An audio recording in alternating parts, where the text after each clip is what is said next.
C'est enfin le moment pour Laurent de faire entendre le délicat chant d'oiseau de sa boîte à musique à nos marchands. Cette pièce d'une rare qualité et aux finitions exceptionnelles a été expertisée 400 €. Gageons que les enchères dépassent cette estimation.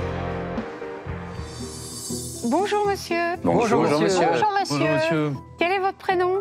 Laurent. Ah, Laurent. Les meilleurs. Oh là là, mais qu'est-ce que vous n'avez pas dit là? Beau prénom. On a quelque chose en plus que les autres. Personnalité exceptionnelle, n'est-ce pas?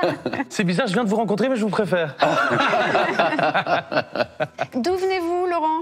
De Clamart, dans les Hauts-de-Seine. Et alors, vous nous avez apporté une petite boîte à musique et tabac, peut-être? À musique, À musique? avec un oiseau siffleur. Oh, trop marrant. Un oiseau chanteur. Tu nous l'apportes, Georges? Siffleur. On appelle ça normalement une boîte à oiseaux chanteurs. Donc c'est ça qui Oui, est mais amusant. celui-ci, il siffle. Ah oui, d'accord. Est-ce que tu en sais que c'est un oiseau qu'il y a dedans? Parce que ça, je connais ce genre d'objet. Vous l'avez acquis dans quelles circonstances? C'est mon père qui me l'a offert il y a 25 ans à peu près, D'accord. Ah, à quelle occasion? pour un anniversaire. C'est un papa généreux. Oui, absolument. On peut voir le petit oiseau? Alors, Ah, il faut le remonter d'abord. T'as pris la clé? Oh là là. Oh, c'est trop mignon. Non, mais ça, c'est adorable. On adore ces objets-là. C'est tellement chou. On écoute. Hop. eh bien voilà, ben c'est très très bien. Elle est en quoi, le métal? En argent. Elle est en argent. On est sur de l'argent massif? Oui. D'accord. Et en fait, elle est de quelle époque? Fin 18e, début 19e. D'accord. Alors, ça fait très longtemps que j'en ai plus eu entre les mains, mais moi je vois ça plutôt fin 20e, c'est-à-dire 1960 plutôt. Ah, tu crois? Je pense, d'après ce que... Enfin, moi, je... Bah ça alors, change.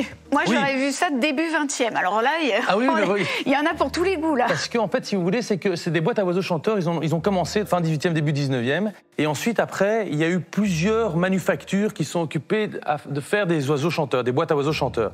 Et donc, vous avez effectivement des entreprises qui sont au fin 19e, qui en ont fait beaucoup. Et puis après, effectivement, tout ce qui était oiseaux chanteurs, coucou, etc. On a beaucoup de choses qui ont été faites dans la forêt noire à partir de 1950, par là. Et donc, moi, je voyais plutôt ça dans cette époque-là.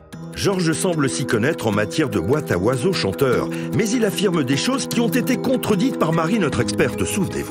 On voit un petit poinçon juste ici avec marqué 800. C'est pour dire que c'est de l'argent 800 millième.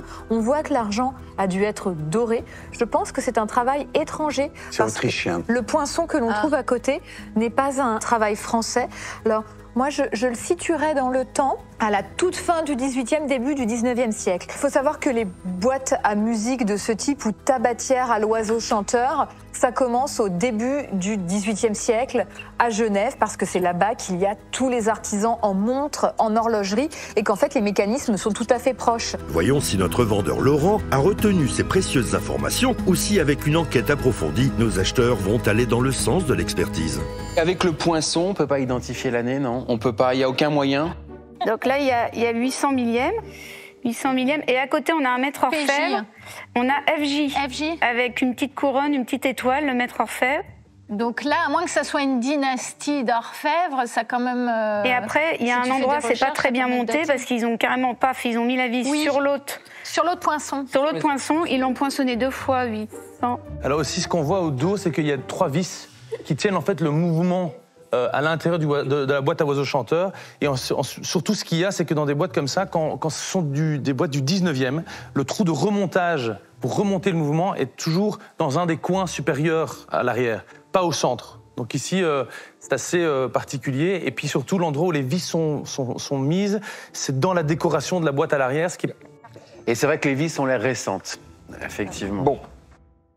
Mais en tout cas, ce que je veux dire, c'est que c'est des objets qui sont aujourd'hui, malgré tout ce que je dis, qui sont des objets qui sont quand même très rares et qui sont très, très, très difficiles à restaurer. Donc le fait que le mouvement fonctionne est quand même assez impressionnant. Si nous commencions les enchères? Allez, on démarre. 200 €.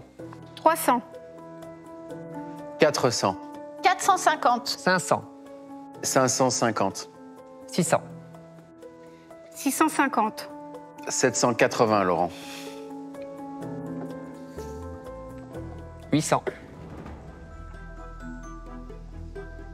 850. 900.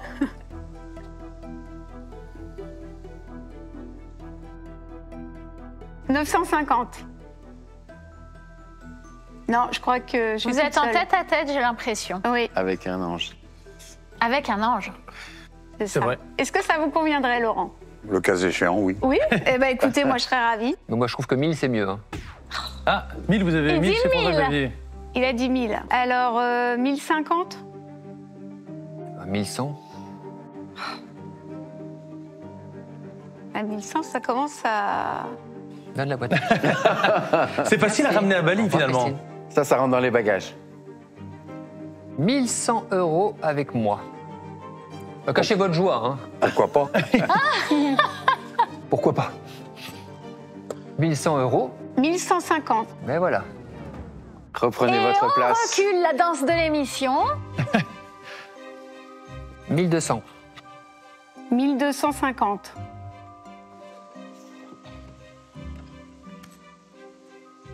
Ouf, est-ce que ça vous conviendrait? Absolument. Eh bien, ce sera une affaire. Conclue. Bravo, Christine. Bravo, Laurent. Merci, Laurent. Bon retour. Au revoir. Bravo. Non, Bel j'aime achat. beaucoup. On n'en voit pas souvent des boîtes de ce style-là. Mais en fait, au départ, j'ai cru qu'elle était plus tardive. Et en fait, en regardant de près, j'ai regardé les poinçons. Évidemment, je ne l'ai pas dit à mes acolytes, parce qu'en fait, il y a un poinçon 18e juste à côté du poinçon d'argent. Voilà, alors moi j'ai cru que ça allait être beaucoup plus compliqué parce que je sais qu'FX affectionne aussi ce genre d'objet. Alors peut-être que c'est pas tout à fait sa période, c'est pour ça qu'il m'a laissé l'acheter. Mais moi, voilà, j'étais vraiment ravie. Le poinçon, il n'y a pas de doute, il est 18e. Donc après de vérifier, est-ce qu'il y a eu des modifications, est-ce que la boîte entière est 18e ou est-ce que c'est plus tardif. Mais là, le poinçon, en tout cas, il n'y a aucun doute, il est bien 18e.